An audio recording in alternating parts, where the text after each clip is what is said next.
حامدا ومصليا أما بعد أعوذ بالله من الشيطان الرجيم بسم الله الرحمن الرحيم فذكر فإن الذكرى تنفع المؤمنين اللہ کے نبی صلی اللہ علیہ وسلم آپ انہیں نصیحت کیجیے، بے شک نصیحت کرنا مومنین کو فائدہ دیتا ہے۔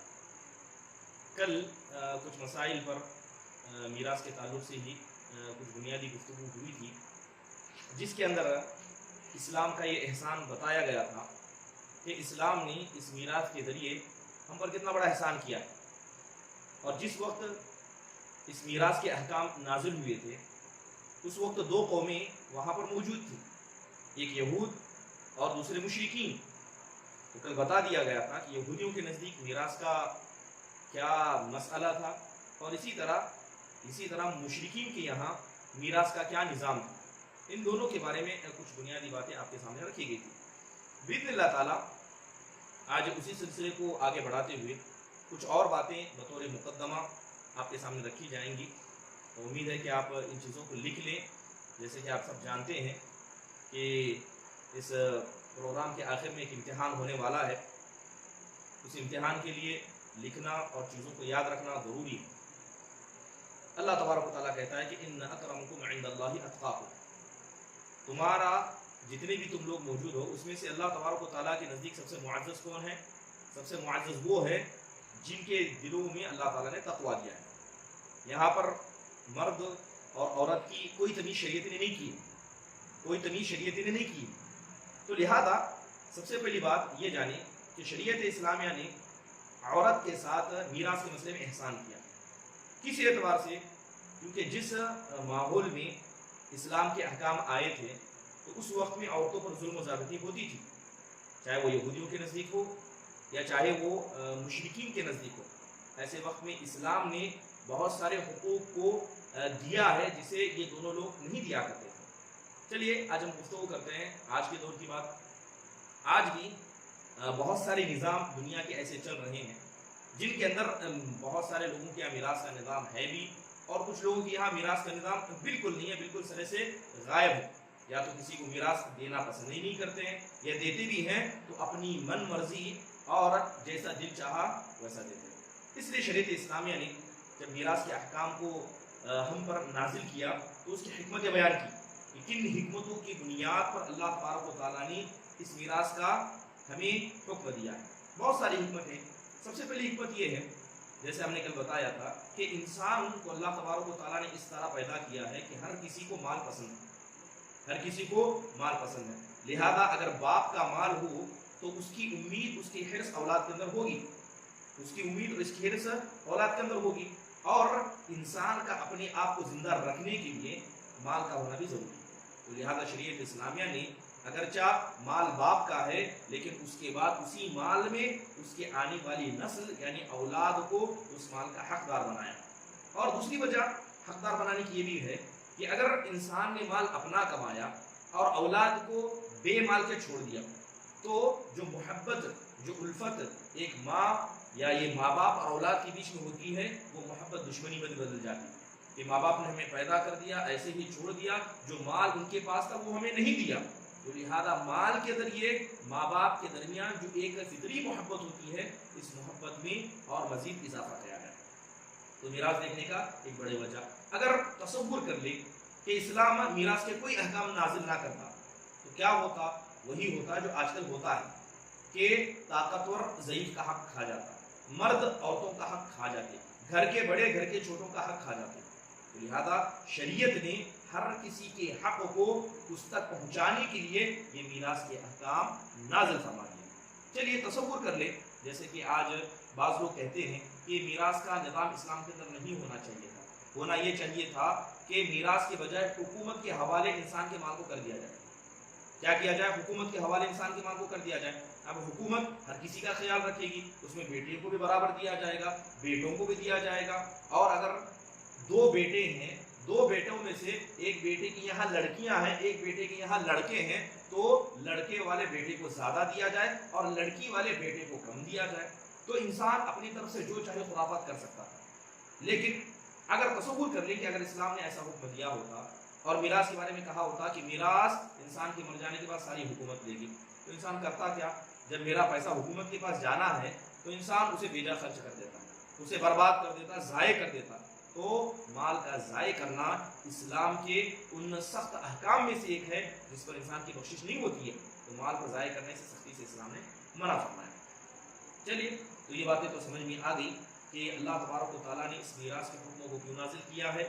ایک وجہ کہ مال انسان کا، یعنی مال کی محبت انسان کے دل میں اللہ تعالیٰ نے رکھ دی ہے، تو باپ کے مال کی محبت اولاد کے دل میں ہوتی ہے اور وہ چاہتی ہے، تو لہذا اسی محبت الفت کو اور بڑھایا جائے، بغض و عداوت کو دور کیا جائے، اور اسی طرح ایسا نہ ہو کہ طاقتور ضعیف کے مال کو کھا جائے، تو اللہ تبارک و تعالیٰ نے میراث کے احکام کو نازل فرما دیا۔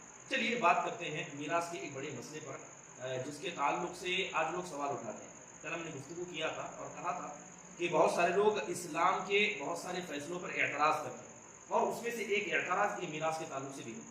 آج کی کلاس میں انشاءاللہ بنیادی چند باتوں پر ہوگی، پھر اس کے بعد میراث کے تعلق سے اور باتیں مزید آپ کے سامنے پیش کی جائیں گی۔ اگر بات کریں کچھ لوگوں کا اعتراض کس اعتبار سے کہ عورت پر اسلام نے ظلم کیا ہے۔ کیا کہنا ہے اعتراض کرنے والوں کا کہ عورت پر اسلام نے ظلم کیا ہے۔ ظلم کی شکل یہ ہے کہ مرد کو عورت کے مقابلے میں ڈبل حصہ دیا جاتا ہے اور عورت کو ایک حصہ کم دیا جاتا ہے، تو لہذا عورت کے ساتھ یہ بھید بھاؤ کیوں؟ جب ایک ہی باپ کے بیٹے اور بیٹیاں ہیں تو اسلام نے بیٹوں کو دیا اور بیٹیوں کو بیٹوں کے مقابلے میں کم دیا، تو ظاہری طور پر ان کی نگاہوں میں یہ ظلم نظر آتا ہے اور اس کے خلاف وہ پروپیگنڈے کرتے ہیں، مسلمانوں کو ہدف بناتے ہیں اور اسی طرح اسلام کی جو تعلیمات ہیں اسے داغدار کرنے کی کوشش کرتے ہیں۔ اگر اس تقسیم کو ہم دیکھیں کہ اس کی حکمت کیا ہو سکتی ہے، تاکہ پہلے اعتراض کے تعلق سے کچھ بنیادی باتیں کریں پھر بات کو آگے بڑھائیں۔ سب سے پہلے آپ دیکھیں کہ اللہ تبارک و تعالیٰ نے ہر ایک کو جدا جدا پیدا کیا ہے۔ خاتون، اس کا جسم، اس کی چال ڈھال اور اس کے جینے کا طریقہ، طاقت و قوت مرد سے بالکل جدا ہوتی ہے، اور اس کے مقابلے میں مرد عورت سے بالکل جدا ہوتا ہے، تو لہذا صلاحیتوں کو اللہ نے بانٹ دیا ہے۔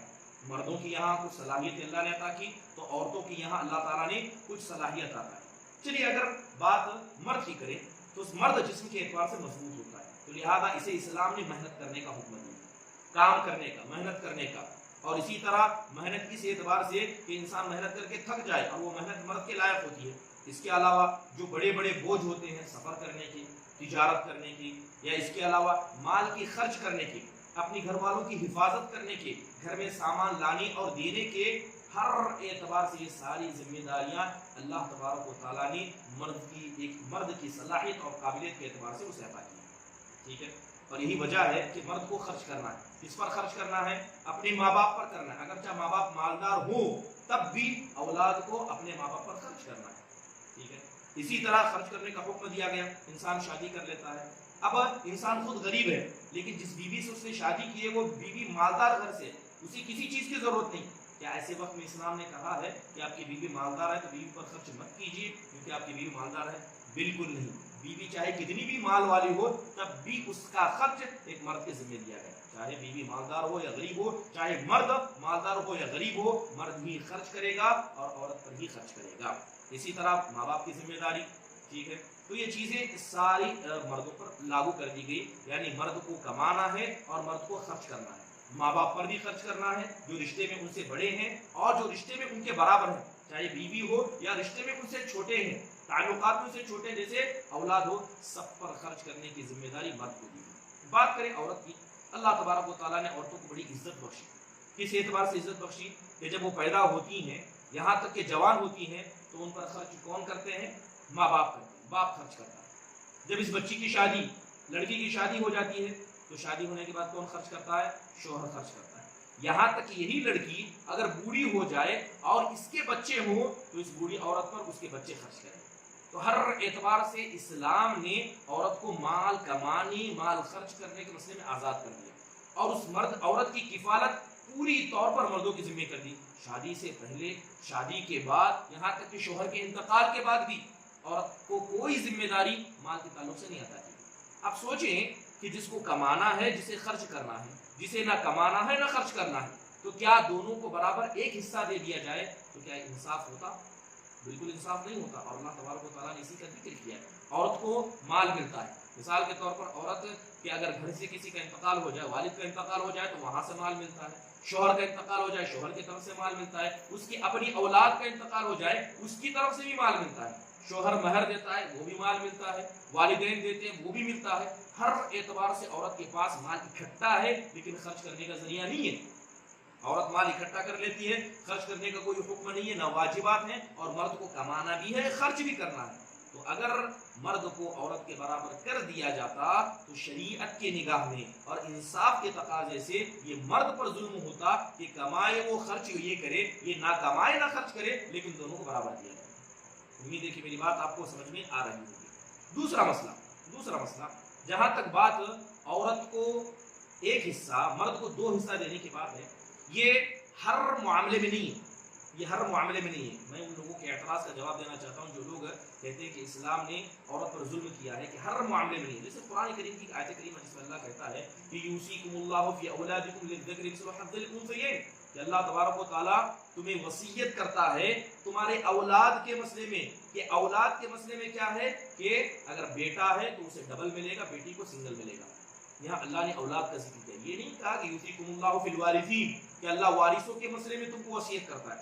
اگر اولاد کی جگہ اللہ وارث کہتا تو ہر حالت میں، چاہے وہ ماں ہو یا باپ، چاہے وہ بیوی ہو یا بیٹی ہو یا بیٹا، ہر کسی کے لیے مرد عورت کو کیا حصہ کم دیا جاتا۔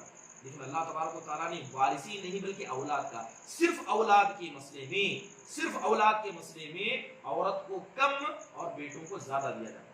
اگر تھوڑی اور مزید سے تفصیل گفتگو کریں عورت کی حالتیں، یعنی خاتون کو کتنا اسلام دیتا ہے، تو جو لوگ میراث جانتے ہیں یا انشاءاللہ تعالیٰ آگے ان حالتوں کو، ان صورتوں کو بتائیں کہ عورت کو صرف 4 ایسے حالات ہیں، 4 ایسی صورتیں ہیں جس میں عورت کو آدھا، مرد کو ڈبل ملتا ہے۔ مرد کو 1 مکمل تو عورت کو آدھا، یا عورت کو 1 تو مرد کو 2 ملتا ہے، صرف 4 صورتوں میں، صرف 4 ایسی شکلیں، چاہے کتنی بھی ہوں، باپ بیٹے بھائی بہن اور انتقال ہونے میں جتنے بھی رشتہ دار ہوں، صرف 4 صورتیں ایسی ہیں جس میں لڑکی کو آدھا، لڑکے کو ڈبل ملتا ہے۔ اس کے علاوہ تقریباً 4 ایسی صورتیں ہیں اسلام کے اندر جس میں عورت اور مرد کو برابر ملتا ہے، 4 ایسی صورتیں ہیں جس میں مرد عورت کو برابر ملتا ہے۔ اس کے علاوہ تقریباً 10 ایسی حالتیں ہیں، 10 ایسی صورتیں ہیں جس میں عورت کو ڈبل اور مرد کو سنگل ملتا ہے۔ ایسی حالتوں میں، ایسی صورتوں میں کتنا؟ مرد کو سنگل اور عورت کو ڈبل ملتا ہے۔ تو اسلام دیکھیں کہ اسلام نے جو عورت کو ایک حصہ دیا، 4 صورتوں میں عورت کو ایک حصہ، مرد کو ڈبل حصہ ملتا، ورنہ باقی 4 صورتوں میں دونوں کو برابر، اور باقی 10 صورتوں میں عورت کو زیادہ، مرد کو کم۔ اور اگر اس کی مثال دیکھیں، عورت مرد برابر ہے، مثال کے طور پر ماں اور باپ ہے، ماں ایک عورت ہے، باپ ایک مرد ہے، لیکن حصے میں دونوں برابر ہوتے ہیں۔ دادا اور دادی ہیں، دونوں حصے میں ایک جیسے کے برابر ہیں، دونوں حصے میں ایک جیسے ہیں، حالانکہ ایک طرف خاتون اور مرد ہے لیکن حصے میں دونوں برابر ہیں۔ تو لہذا شریعت اسلامیہ نے کہیں بھی یہ نہیں کہا ہے کہ عورت کو ہر حالت میں آدھا ہی دیا جائے گا، بلکہ یہ میراث کے مسائل کو جب جان لیں تو صرف 4 صورتیں ایسی بنتی ہیں جن 4 صورتوں میں عورت کو آدھا اور مرد کو مکمل ملتا ہے۔ اب یہ اعتراض تو دوسروں کی جانب سے کیا جاتا ہے، لیکن بڑا افسوس اس وقت ہوتا ہے جب ہمارے خود مسلمان اس اعتراض کو صحیح ثابت کرنے کی کوشش کرتے ہیں، چاہے اپنے عملی طریقے سے کہیں، میراث کے مسئلے میں ظلم و زیادتی کر کے کہیں، یا یوں کہیں کہ مغرب کی جانب سے آئے ہوئے دھوکے کو مان کر وہ ان باتوں کو قبول کرنے کی کوشش کرتے ہیں۔ تو ایک بات آپ سمجھ لیں، یہ اللہ تبارک و تعالیٰ کا فیصلہ ہے، یہ فیصلہ نہ ہم نے کیا ہے نہ کسی اور نے کیا ہے، نہ خود نبی صلی اللہ علیہ وسلم نے یہ فیصلہ کیا ہے، یہ فیصلہ اللہ تبارک و تعالیٰ کی جانب سے ہے۔ اور اگر اللہ اس کے رسول کی جانب سے کوئی فیصلہ آ جائے اور ہم میں سے کوئی آدمی اس فیصلے کو دل میں بھی نہ مانے، زبان سے کہے نہ کہے یا اس کے طور پر ایکشن لے نہ لے، اگر دل میں بھی نہ مانے تو ایسے لوگوں کو اللہ کے عذاب سے ڈرنا چاہیے۔ قرآن میں اللہ فرماتا ہے کہ وَمَا كَانَ لِمُؤْمِنٍ وَلَا مُؤْمِنَةٍ إِذَا قَضَى اللَّهُ وَرَسُولُهُ أَمْرًا أَن يَكُونَ لَهُمُ الْخِيَرَةُ مِنْ أَمْرِهِمْ، کہ کسی مومن مرد کے لیے، کسی مومن عورت کے لیے یہ بالکل بھی درست نہیں ہے کہ جب اللہ اس کے رسول نے کوئی فیصلہ کر دیا ہے وہ ان کے مسئلے میں اپنی چوائس دکھائے، اپنی اختیار دے، اپنی رائے دے۔ وَمَن يَعْصِ اللَّهَ وَرَسُولَهُ فَقَدْ ضَلَّ ضَلَالًا بَعِيدًا، اور جو اللہ کے فیصلے کو آنے کے بعد اس کو چھوڑ دیتا ہے، نافرمانی کرتا ہے، یقیناً وہ بڑی گمراہی میں، تو بڑی گمراہی میں۔ قُلْ فَلِلَّهِ الْحُجَّةُ الْبَالِغَةُ، آپ کہہ دیجئے اللہ ہی تبارک و تعالیٰ کے لیے پختہ مہر ہے، اللہ تعالیٰ جس پر مہر لگا دے اس کے بعد کسی انسان کے لیے کوئی مسئلہ نہیں ہوتا۔ بس یہ حکمت اب